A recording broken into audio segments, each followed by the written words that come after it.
Hi అండి అందరికీ. ఈరోజైతే నేను పన్నీర్ కర్రీ అయితే తయారు చేస్తున్నాను. ఎలా చేస్తున్నానో మీకైతే చూపించబోతున్నాను, చూసేయండి. ఫస్ట్ అయితే మనము పన్నీర్ మొత్తం పీసెస్గా కట్ చేసుకోవాలి. కట్ చేసుకొని కొద్దిగా ఆయిల్ అయితే వేసుకోవాలి. గోరంలో మంచిగా ఆయిల్ హీట్ అయ్యాక మనం పన్నీర్ ముక్కలన్నీ వేసుకొని మంచిగా రోస్ట్ చేసుకోవాలి. రోస్ట్ చేసుకోవడం వల్ల మనకు తినేటప్పుడు చాలా మంచిగా టేస్ట్ అనిపిస్తుంది.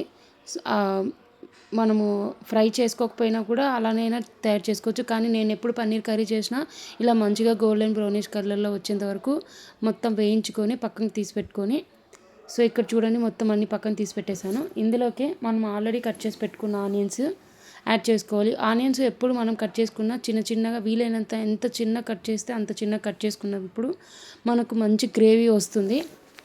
సో ఇక్కడ చూడండి నేను ఎంత చిన్న కట్ చేశాను. మీరు కూడా అలానే చిన్న కట్ చేసుకోండి. చిన్న కట్ చేసుకోవడం వల్ల గ్రేవీ బాగుంటుంది. సో ఇలా కట్ చేసుకొని మొత్తం మిక్స్ చేసుకోవాలి. ఒక 2 to 3 మినిట్స్ అయితే మంచిగా మగ్గపెట్టుకోవాలి.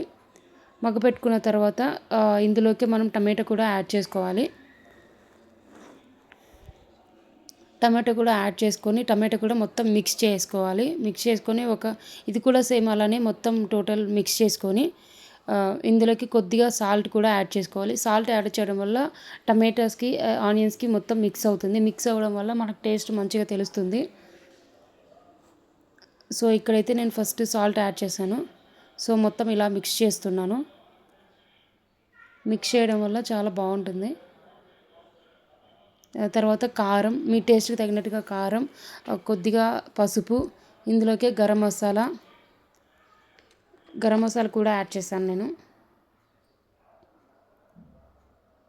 ఇంకా మీకు మంచిగా టేస్ట్ రావాలంటే చికెన్ మసాలా కూడా యాడ్ చేసుకోవచ్చు.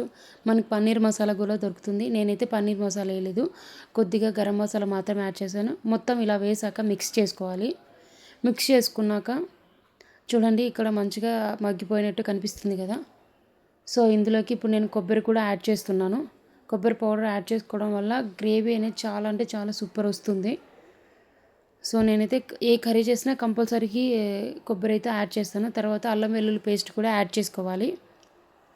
అల్లం వెల్లుల్లి పేస్ట్ యాడ్ చేసుకొని మొత్తం ఒకసారిగా మంచిగా నీట్గా మిక్స్ చేసుకోవాలి.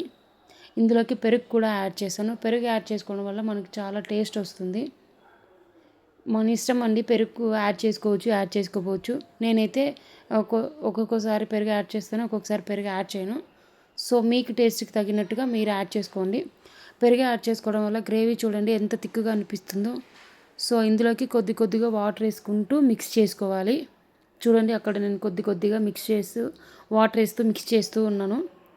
సో మీరు కూడా అలా కొద్దిగా వాటర్ వేసుకొని మిక్స్ చేసుకోండి. సో బాగా మొత్తం మిక్స్ చేసుకున్నాక మనం ఆల్రెడీ రోస్ట్ చేసి పెట్టుకున్న పన్నీర్ ముక్కల్ని కూడా అందులోకి వేసి మొత్తం మిక్స్ చేయాలి.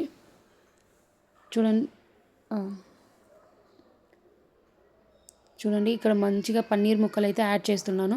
పన్నీర్ ముక్కలు మొత్తం అందులోకి యాడ్ చేసి ఒక 5 మినిట్స్ కానీ 10 మినిట్స్ కానీ మంచిగా ఉడకపెట్టుకోవాలి. అప్పుడైతే మంచిగా ఉడికిపోతాయి.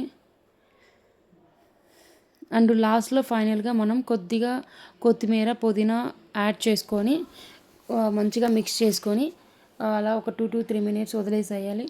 తర్వాత చాలా రోజుల తర్వాత నేను కుకింగ్ వీడియోస్ అయితే పోస్ట్ చేస్తున్నాను. ప్లీజ్ అందరూ లైక్ చేయండి, సబ్స్క్రైబ్ చేయండి అండ్ సపోర్ట్ చేయండి. And thanks for watching my video.